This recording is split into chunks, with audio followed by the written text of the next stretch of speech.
children for you and riches for you. But all I want you to be sober. I want you to be able to see these things clearly. I want you to be able to appreciate them. I want you to have life. I want you to have health. I want you to have strength. I want you to know that if the enemy comes in like a flood and tries to take your child from you, that you have the authority that Jesus got received for you. You lay hands on that child and you command that sickness to get out of him. You command death to leave. And you expect for it to be so. That's the switch.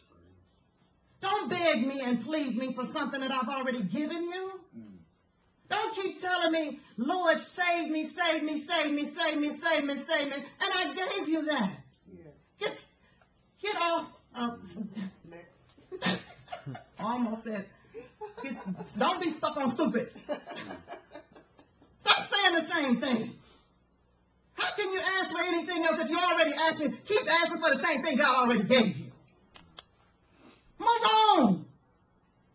And that is next. What's next, Lord? What is it that you want me to accomplish? If you don't get it right, somebody that you know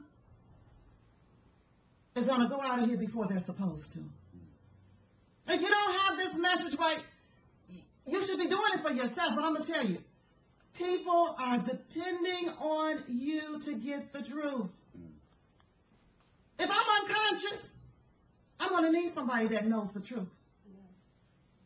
I'm going to need somebody that speaks life into me. I'm going to need somebody commanding demonic spirits to let go of me. Get off of her. You got to let her go. God said I had 120 years. If the enemy convinces me otherwise, and maybe this is the only part, and we probably will revisit this again. But I need you to know about the wiles of the devil. The wiles of the devil started, and let me see if I can get here real quickly. The wiles of the devil. Remember myself. Sometimes I may repeat the same thing, but I don't think that we went over this. And I know that we're going to have to go over this again because I'm not going to be able to finish today. But the wiles, according to the American Dictionary, means deceitful stratagem, strategy. But maybe we just better say strategy. But I know the word is spelled wrong, spelled differently. It's S-T-R-A-T-A-G-E-M. So I'm not pronouncing that exactly correct. Deceitful strategy or trick.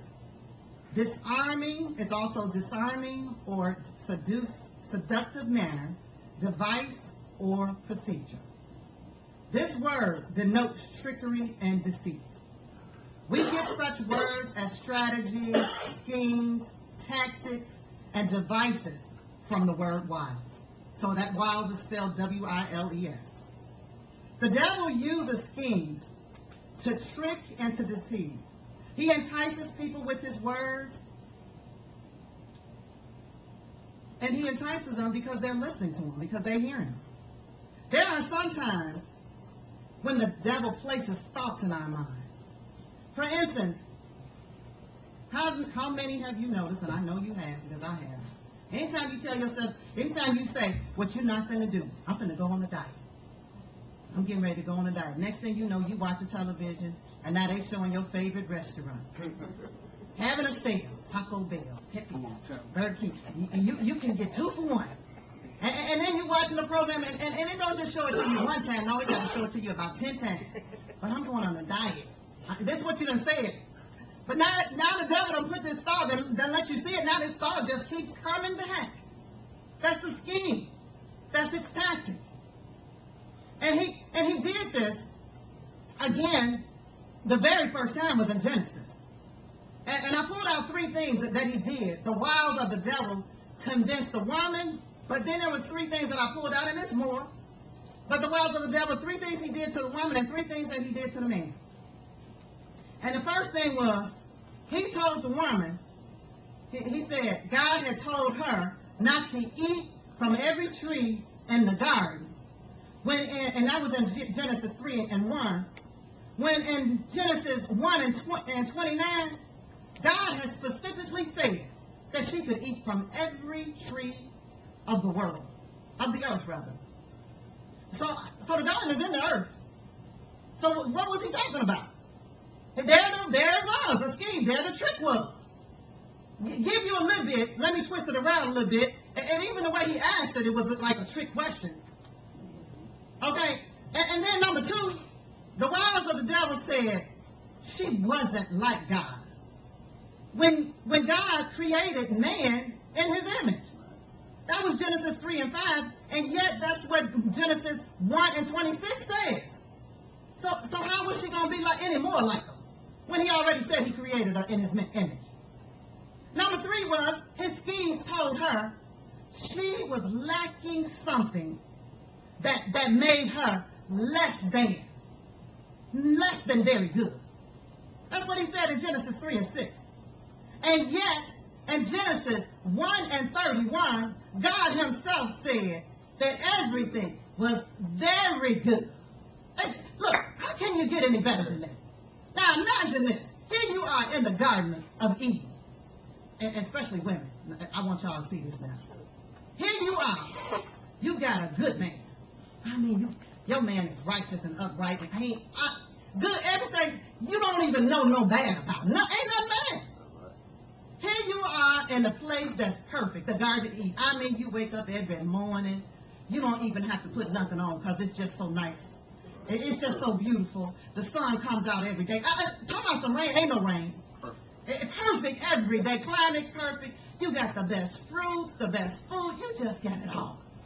Ain't nothing to want. Because you got it all. And yet here it was, the devil convinced her that she had less things. And again, I'm telling you, this ain't just for her. This is for women today. Women have husbands. Now, I ain't say they're going to be perfect. But I'm going to tell you something. If you get it right, what God has given you, it's going to be well with your husband. You are in the right place. You got a garden yourself. So you will let the wiles of the enemy, and he may use your friends, he may use family, he may use situations, things that come up. He may use an incident where your husband might have flew off the handle or whatever to make you think that you have less than very good. But you got very good if you got a husband. Very good. The wiles of the devil convinced Adam. And I did say the woman. I didn't say the Eve. I said the woman because the scripture says that's what the name was, the woman. It never called her Eve.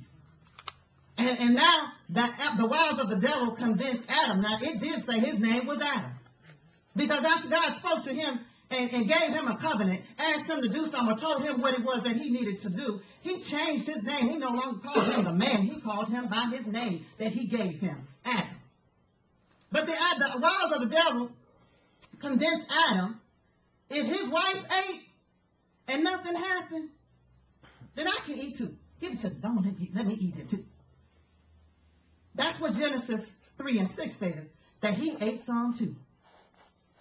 The wiles of the devil convinced Adam that he could eat the fruit from, not just eat any fruit, but from the tree of the knowledge of good and evil, when Adam himself knew specifically the conversation that he had with God, direct, one-on-one. It wasn't nothing for him to get confused about.